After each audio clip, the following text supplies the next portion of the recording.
Esto es Encuentros con la Historia.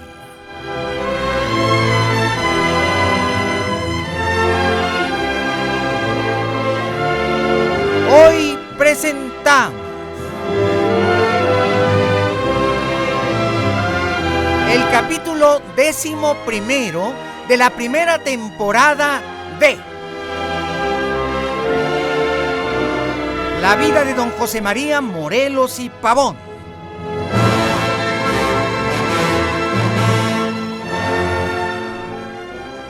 La mente más brillante de la insurgencia.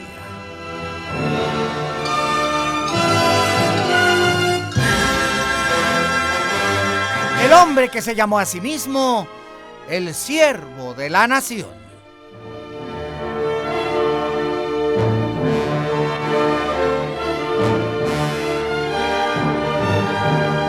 Producción general, Radio Centro 1030, calidad en tu vida. Musicalización, Felipe Saldívar. Asesor musical, el licenciado Jaime Almeida.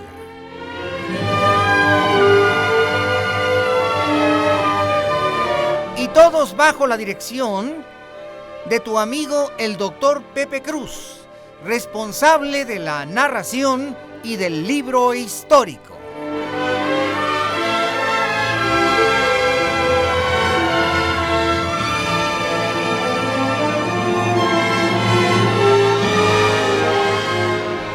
Esta es una realización especial de Grupo Radio Centro para la cultura de los mexicanos.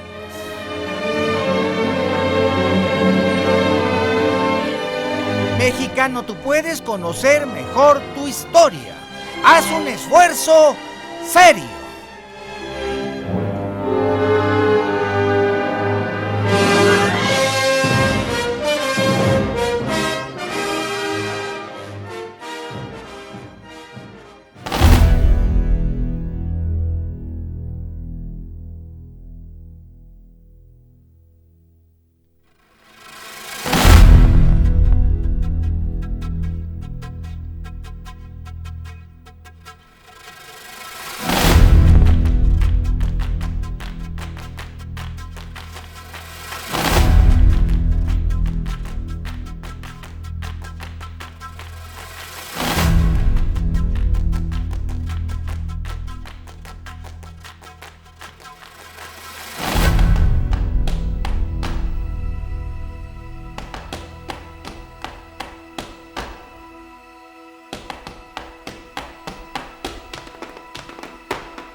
La victoria de Galeana, el lugarteniente de Morelos, frente al caudillo español que lo retó a duelo de muerte, había engrandecido a la tropa insurgente.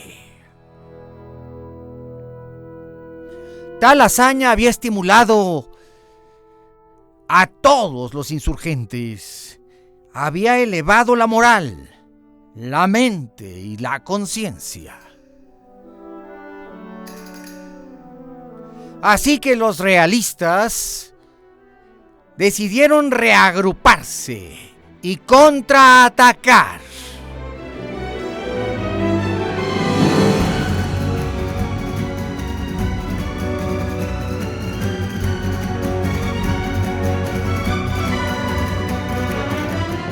Este tipo de hazañas militares que engrandecían a los insurgentes ponían en ridículo a los monárquicos.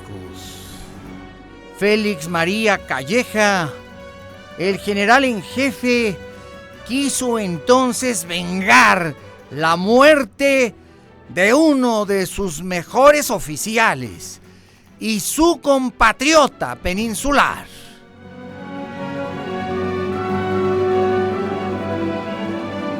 Y así ordenó que se iniciara un cañoneo feroz sobre Cuautla. Durante una semana completa estuvieron cayendo las bombas en la población. Morelos ordenó que todos se refugiaran, que nadie estuviera en la calle libremente transitando, ya que el bombardeo indiscriminado, que tenía también por objetivo masacrar a la población civil, era el más intenso que se hubiera visto en toda la historia de Nueva España. En su cuartel general, mientras ocurría el bombardeo, el generalísimo Calleja reunía a sus hombres.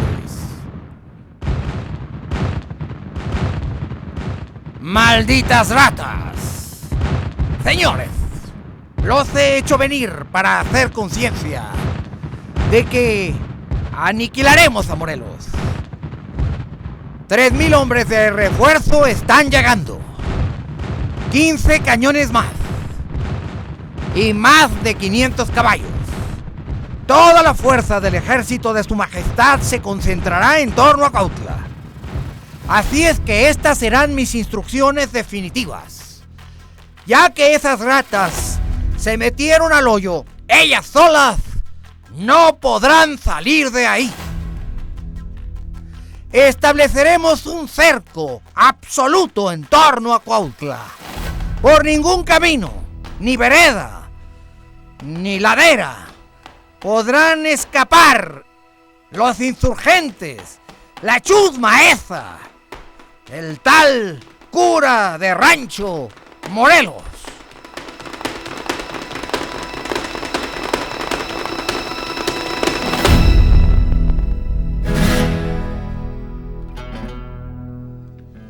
Cada oficial me responde por su tropa. Usted, Flon, irá por el rumbo poniente y pondrá 3 cercos. Emplazará los cañones y se acercará a 2 kilómetros de la población.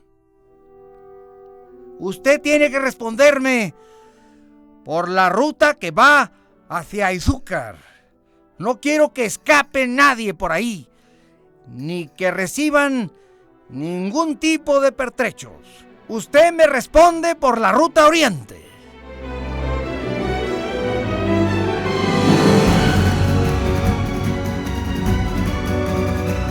Y a usted, general Goyenechea,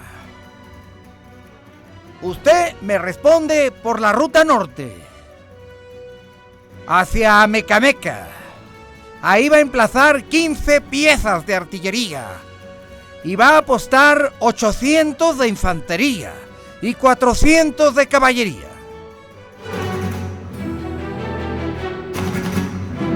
Y a ustedes, los generales Lovera y Andrade, les ordeno que se establezcan en Moyotepec y en Jalostoc para que no haya movimiento alguno de reabastecimiento por parte de esa chusma. Contarán con 22 piezas de artillería, 800 de caballería y 1000 de infantería. Los movimientos tienen que ser constantes. Habrá guardias nocturnas y diurnas y vespertinas. Y se asegurarán de que por lo menos haya en cada zona 100 centinelas despiertos durante toda la noche, especialmente en la madrugada. El virrey Venegas ha dado la orden que cuanto individuo sea preso, sea fusilado en el acto. Pero yo acepto que es más inteligente la tortura para sacarles toda la información. Así que podréis tenerlos en cautiverio por días o por semanas. Y autorizo cualquier caso o serie de tortura con tal de obtener alguna información. Pero al final, que todos mueran.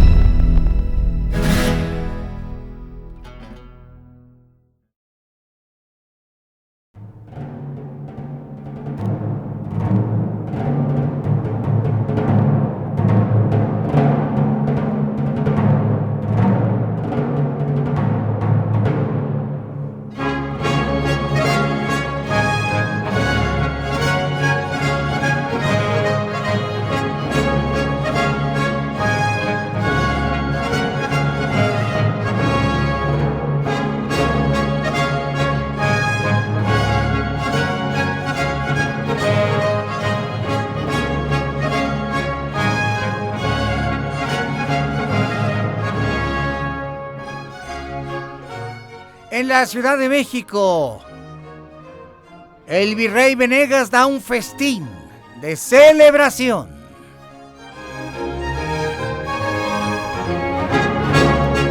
Considera que el triunfo y la muerte de Morelos es solo cuestión de semanas.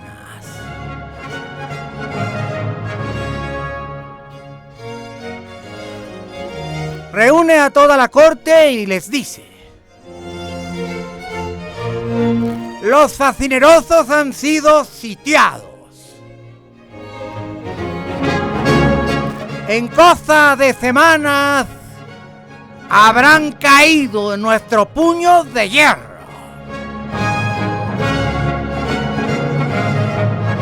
Los 4,000 hombres del ejército de Morelos están todos atrapados en Cuautla.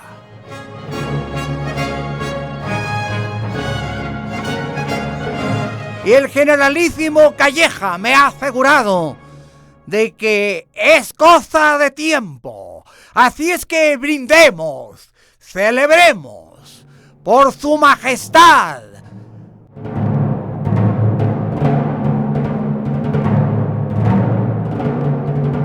Y por la gloria de estas tierras, parte del Imperio Español, y que lo seguirán siendo hasta la eternidad.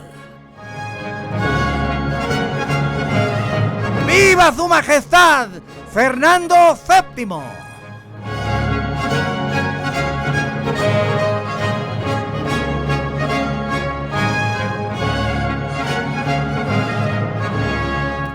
Sin embargo, la verdad era que aquella reunión era motivacional, ya que Venegas sabía que no tenía garantías de haber aniquilado a Morelos y tampoco confiaba en el brigadier Calleja.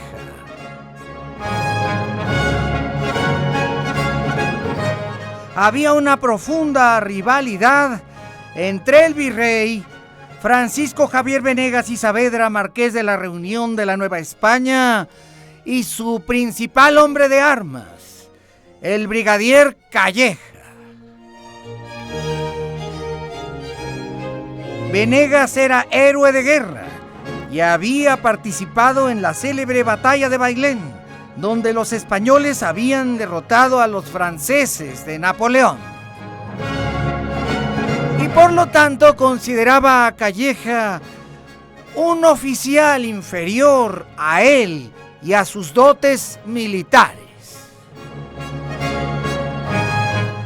Por lo tanto, entre Venegas y Calleja había rivalidad y hasta odio.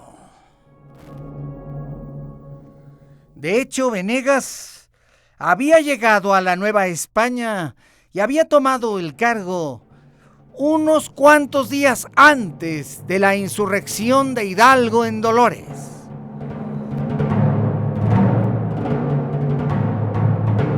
Porque fue justamente el 14 de septiembre de 1810 cuando se hizo cargo de la jefatura del virreinato y al día siguiente exactamente tuvo lugar el grito de Dolores, y por lo mismo a él le tocó lidiar con la parte más difícil de la guerra de insurgencia. No quería exponer su prestigio militar. Después de lo ganado en Europa, imagínese usted el ser derrotado por una chusma desobediente. Y por este motivo se abstuvo de participar directamente en las batallas, prefiriendo que otro sufriera las consecuencias. Aún así, y a pesar de todo, Venegas quería ganar esa guerra, ya que esto le traería prestigio y, por supuesto, honores en España.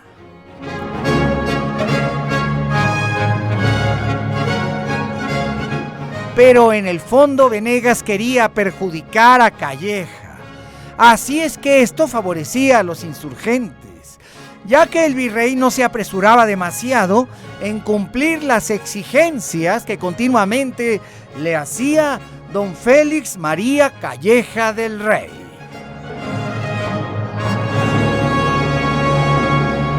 Aún así, el virrey convocó a su consejo de guerra para darles a conocer el último parte militar.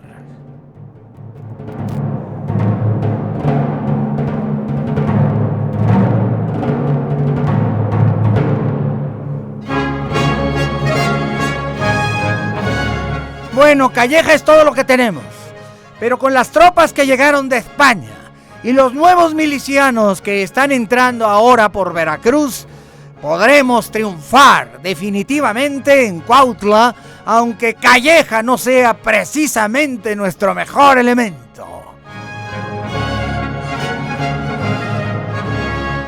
El virrey ya tenía en mente destituir a Calleja, pero necesitaba un buen pretexto. Así que empezó a ridiculizarlo con las gentes notables del Consejo de Guerra. He descubierto que las cosas en Cuautla no están del todo bien. El brigadier Calleja me informa que en el hospital de campaña que fue puesto a la disposición de las tropas hay 100 heridos de bala, 300 heridos de piedra. Pero imagínense ustedes, 500 heridos de bubas. ¡Bubas, por Dios! ¡Bubas!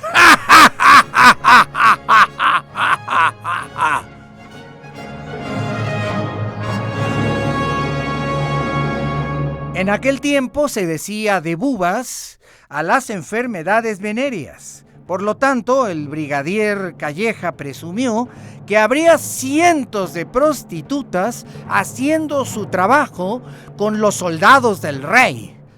Muerto de la ira y lleno de cólera, ordenó que las prostitutas fueran retiradas o todo su ejército acabaría enfermo de bubas y sin poder pelear. Esto causó mucho estrago en el prestigio de Calleja y es evidente que el virrey Venegas lo hizo deliberadamente para desprestigiarlo.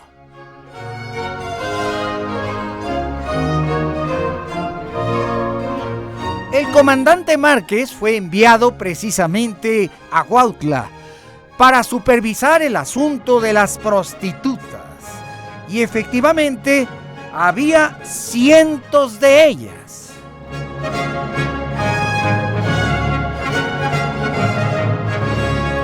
En una carta que envió al virrey decía: las prostitutas que hay en esta guerra son tantas que me he encontrado con tantas mujeres que es imposible creer que el ejército de su majestad es una masa homogénea. Y los oficiales, tanto como los soldados rasos, se revuelcan con ellas no solo en la noche, sino en el día. Y Calleja dice que es para evitar el aburrimiento, ya que el tedio suele ser el peor enemigo de los ejércitos. Pero yo he ordenado que a todas esas prostitutas se les aprese y se les saque del frente.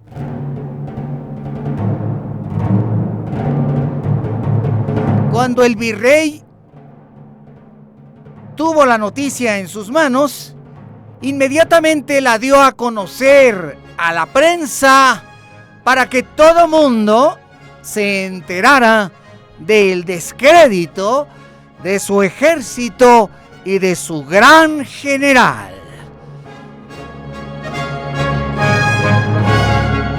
Por lo tanto, el fuego amigo entre las grandes cabezas de los realistas favorecía a los insurgentes, y la orden secreta de los Guadalupes, que también murió de la risa con la noticia, aprovechó para levantar aún más el ánimo de sus aliados y enviar dinero y bastimentos a Morelos.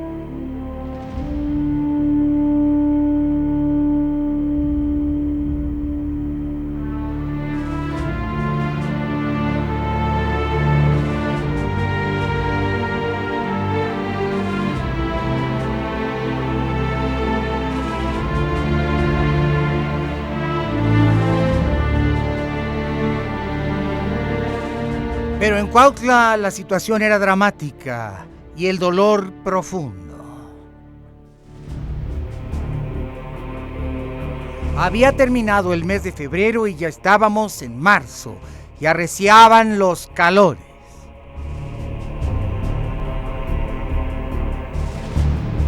Los bombardeos de los realistas no cesaban, aunque eran intermitentes, pero cuando las bombas caían, causaban terror.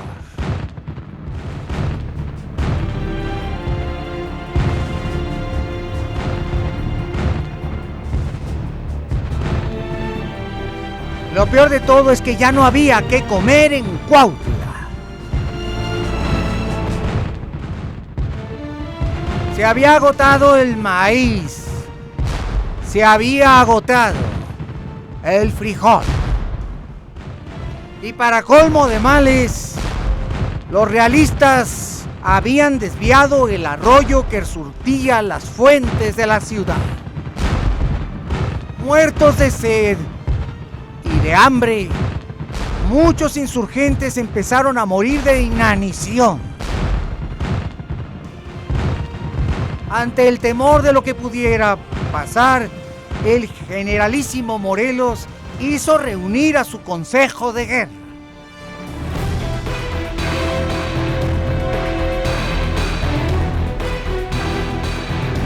Galeana, Matamoros y los Bravo.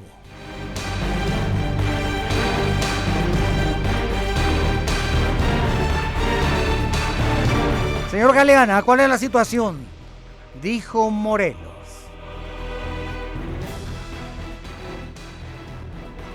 Por el parque no se preocupe, general. Las bombas que nos están cayendo, cuando no estallan las desarmamos y las reutilizamos.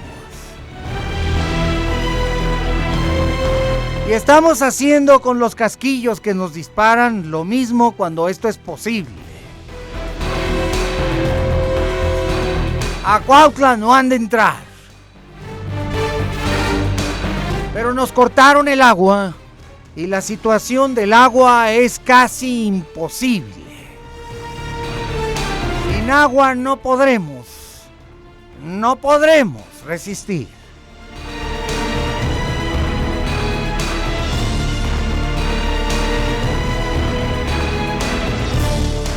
¿Y qué me sugiere, Galeana? que esta misma noche ataquemos al batallón que defiende el manantial. Si dejamos correr el manantial solo por unas cuantas horas hacia la ciudad y resistimos la batida y la carga de los realistas, podremos llenar nuestros cántaros y nuestras fuentes y nuestras tinas y resistir 1 o 2 meses más. Generalísimo Morelos. ¿Y qué se requiere para tal acción? Valientes tengo muchos, pero sin comer ningún soldado es bueno para pelear. Le insisto, ¿qué me sugiere? Tendríamos que sacrificar a nuestros caballos y comérnoslos. Ya se acabaron los perros, las ratas, los gatos, las aves de corral y hasta los pájaros de los árboles. Ya todo nos hemos comido. Solamente nos quedan los caballos.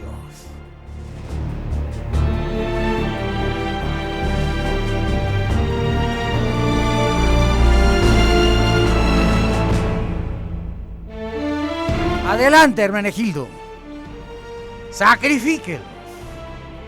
Y esta misma noche, al calor del sueño de la madrugada, y espero que nuestros enemigos de veras estén dormidos, ataque usted el manantial, cueste lo que cueste, y a sangre y fuego recupere el agua para nuestras tropas y para la población civil.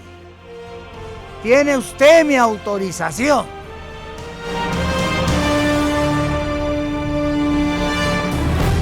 Entrada la madrugada, 400 hombres muy bien elegidos iniciaron la marcha. Había un trecho de casi 1,5 kilómetros entre la ciudad y el manantial.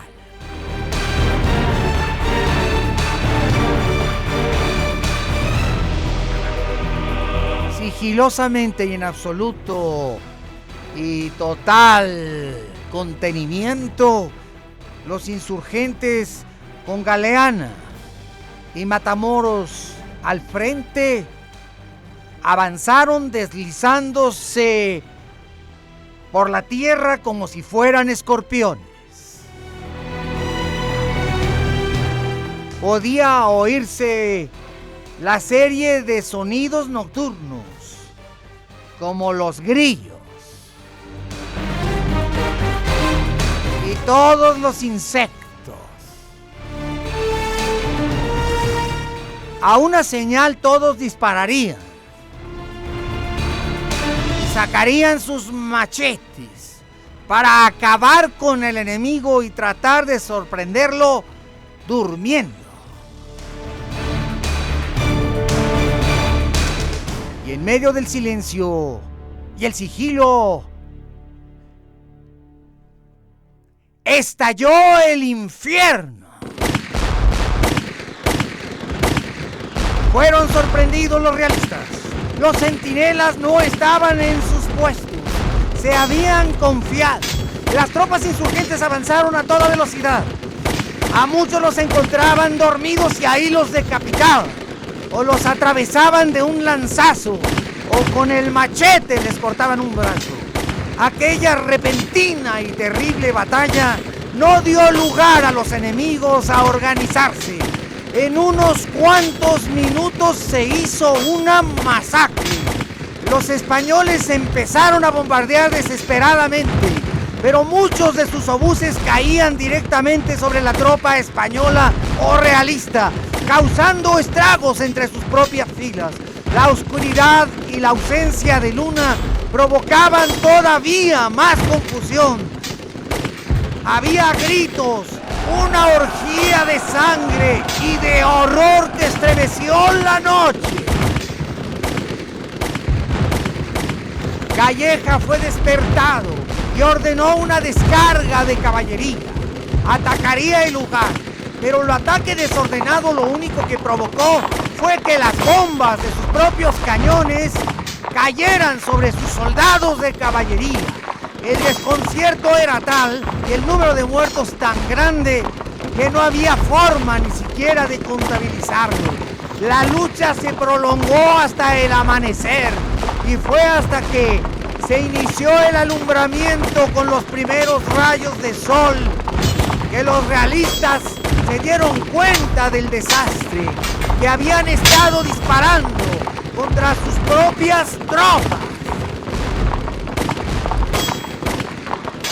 La cantidad de agua que había estado manando a la ciudad por espacio de 4 horas era suficiente para resistir 1 mes o 2.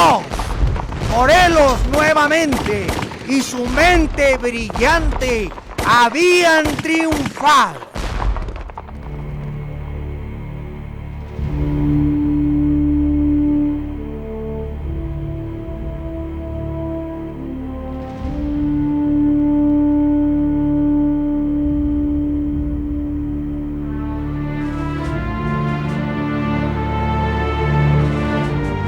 Pero Calleja se vengaría.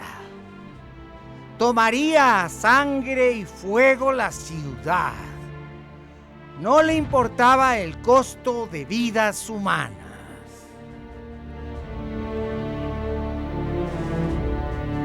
Pero decidió esperar que los insurgentes se murieran de hambre. 2 o 3 semanas serían suficientes. Retrasaría el ataque al máximo.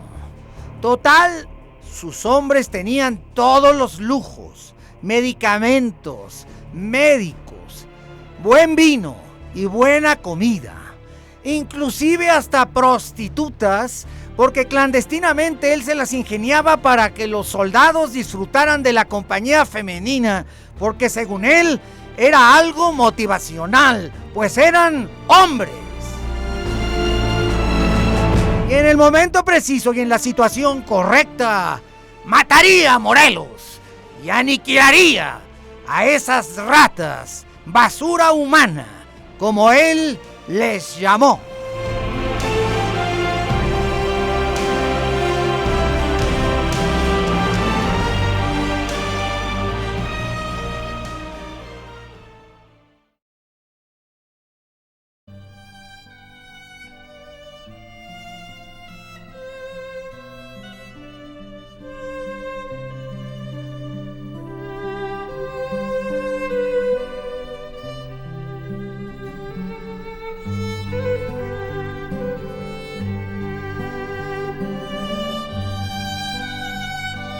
Y los días transcurrían lentamente en Cuautla. Y la comida se acabó. Morelos ordenó que se comieran los insectos. Los soldados buscaban los hormigueros, atrapando a las hormigas para llevarlas a la población y comer hormigas. Lo mismo sucedió con los grillos, con los pinacates, con las lagartijas y con toda criatura silvestre.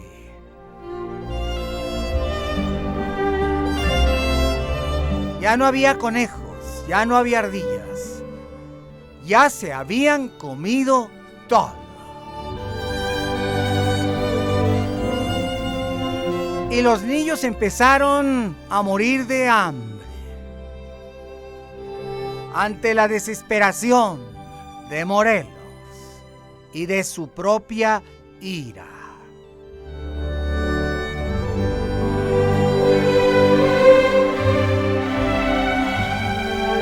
Morelos quiso lograr un salvoconducto para las mujeres y para los niños, para que ellos salvaran la vida. Pero Félix María Calleja del Rey, conde de Calderón, fue inflexible e insensible, una bestia, y no aceptó ningún tipo de trato ni acuerdo. Los exterminaría a todos, incluyendo niños, ancianos, mujeres encinta o niños acabados de nacer.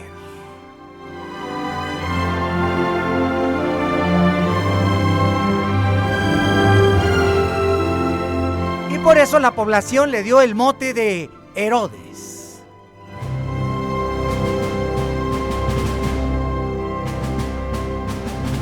Hasta que a Mariano Matamoros se le ocurrió la idea de comerse los cueros, hervir las sillas de montar, hervir los cinturones y todo lo que fuera de piel. Tenía un sabor horrible, pero suponían que algo alimentaría. Se probaron todos los tipos de matas silvestres. Se comieron las semillas de los árboles, las hojas, las ramas. Pero lo importante es que Morelos, el más grande patriota de nuestra independencia, estaba decidido a no dejarse vencer. Mejor muertos de hambre que rendidos.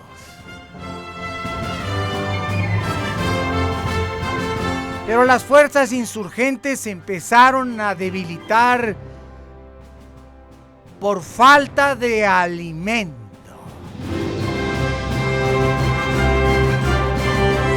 Sin embargo, la suerte estaba de su lado.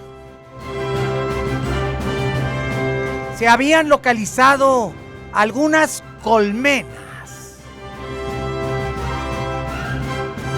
Así que por un tiempo los insurgentes sobrevivieron gracias a la miel de abeja.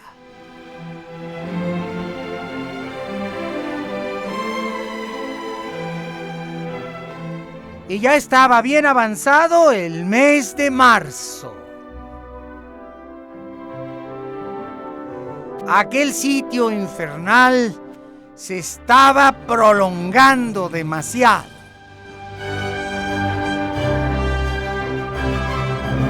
Y llegó el mes de abril. Pero la naturaleza se apiadó de los insurgentes. Porque una madrugada, el rayo alumbró en el cielo y cayó una feroz tormenta.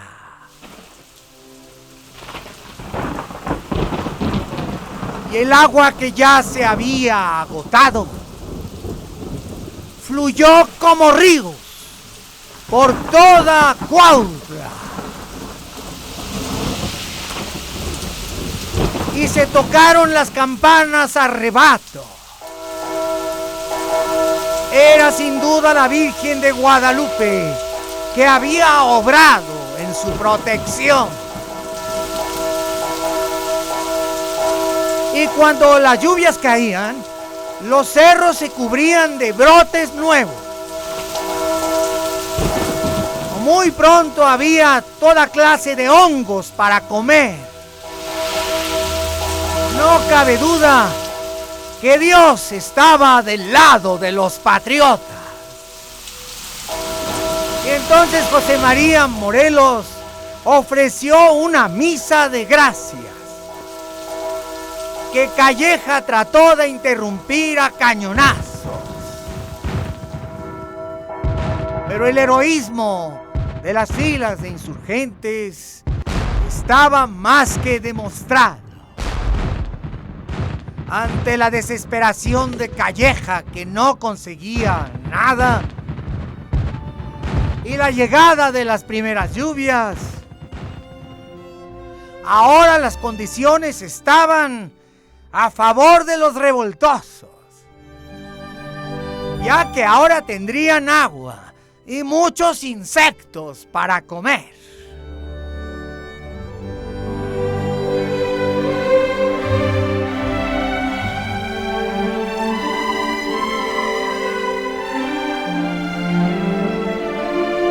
Eran ya los últimos del mes de abril y aquel interminable sitio no podía terminar.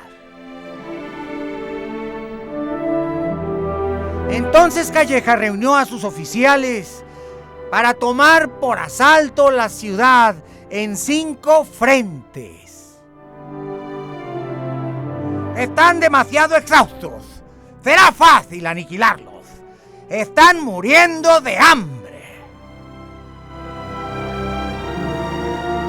Y ordenó a los oficiales Flón, Guayainechea, Lovera y Andrade atacar al día siguiente.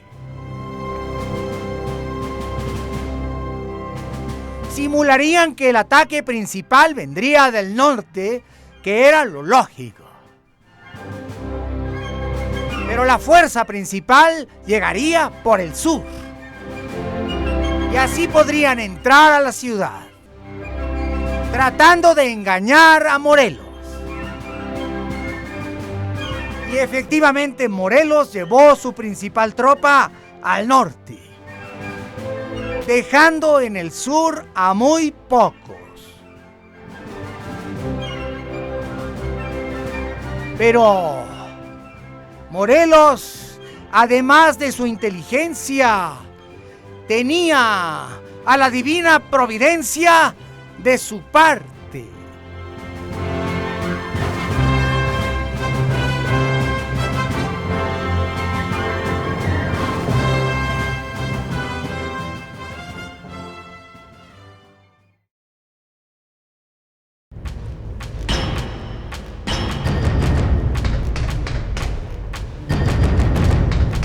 El ataque comenzó casi al amanecer. Las fuerzas realistas hicieron alardes con su caballería y hombres perfectamente bien comidos. Simularon que hacían varios ataques por el norte y por el oriente.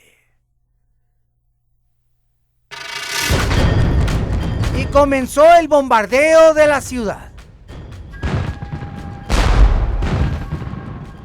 Los insurgentes iniciaron el bombardeo de las fuerzas realistas.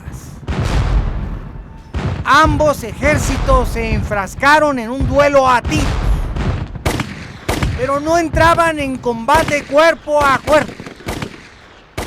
Esas eran las instrucciones del brigadier Calleja. Dejarían que los insurgentes se confiaran, los distraerían con una gran cantidad de tropa realista por el norte y oriente. Y al mediodía, la tropa especial, los mejores hombres de Calleja, atacarían por el sur y por el poniente que estaban desprotegidos. El ataque se alargaba y los duelos de cañón. Morelos también tenía indios de arco y flecha que causaban estrago en los enemigos, por lo que estos decidieron no acercarse demasiado. Esto hizo sospechar a Morelos. Había solamente 3 regimientos en el sur. Y ahí estaba también su hijo, Juan Nepomuceno Almonte, que había formado un pequeño ejército de niños adolescentes y los había dejado allá porque era el lugar más seguro. Pero al filo del mediodía parecía que los españoles ahora sí preparaban el asalto final. Y mientras lo hicieron, por la parte del sur, las tropas del rey empezaron a atacar con firmeza a los pocos defensores. Y estos empezaron a avanzar. La plaza iba a ser tomada desesperadamente. Los defensores estaban muriendo a puños. El capitán que venía al frente se dirigió hacia una calle. Ya casi no había soldados que defendieran. Y aunque había un cañón, estaba casi abandonado. Pero estaba cargado. Solamente quedaban los niños. Y los niños corrieron hacia el cañón. Uno de ellos tomó, a riesgo de su vida, la tea y la puso en la mecha. Era un pequeño niño. Era, sin duda, un héroe. Y acercando a la mecha el fuego, la mecha incendió y el cañón tronó. Fue tanto el estruendo y el estrago sobre los hombres de caballería que vinieron y su oficial que cayó herido, que asustados se retiraron pensando que había más soldados escondidos. Llevando a su jefe heridos, los realistas ya no avanzaron más y huyeron. Grave error. Porque en eso, nuevos defensores llegaron. Un niño había salvado la plaza. Un niño había sido capaz de defender al ejército. Un niño artillero de 13 años que se llamaba Narciso Mendoza.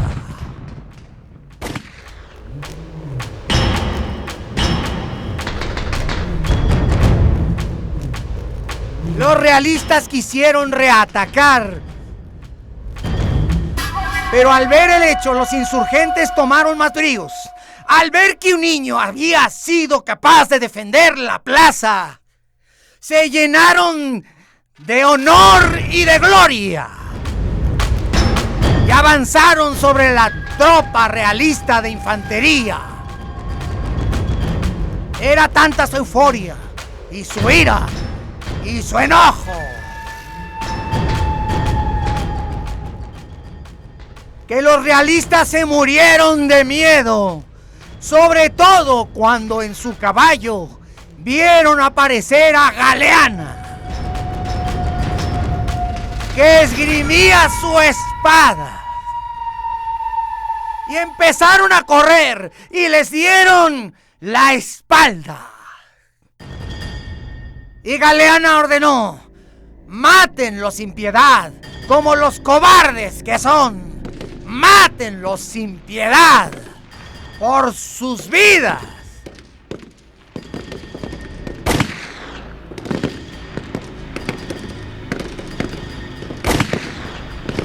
Y al lugar llegó el generalísimo Morelos.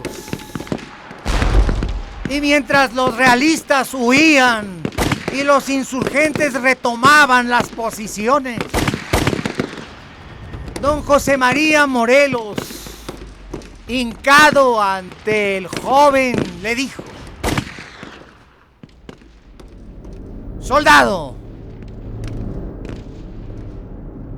yo no me había tomado a este batallón en serio, pero ante las evidencias, déjeme decirle que usted será promovido, porque todos estamos en deuda con usted.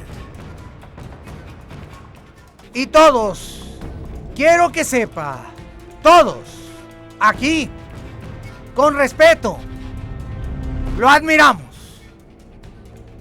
Y todos aquí, con respeto, le aplaudimos. Usted nos ha salvado la vida a todos.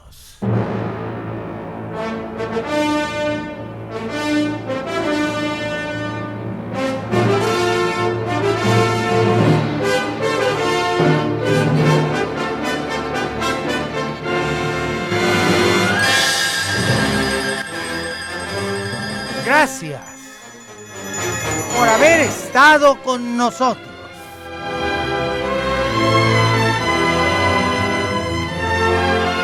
En el capítulo número 11 de la primera temporada de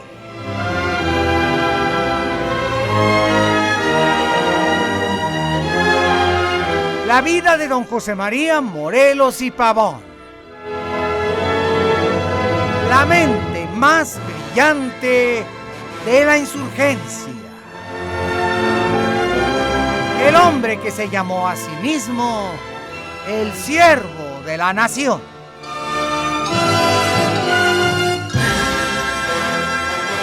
Y te recuerdo que los 365 días del año en Radio Centro son días de encuentros con la historia.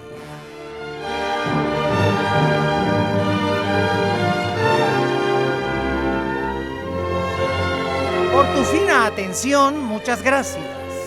Y te espero mañana, por supuesto, en la misma estación y a la misma hora. Tenemos una cita mañana. Y nuevamente, muchas gracias por tu preferencia.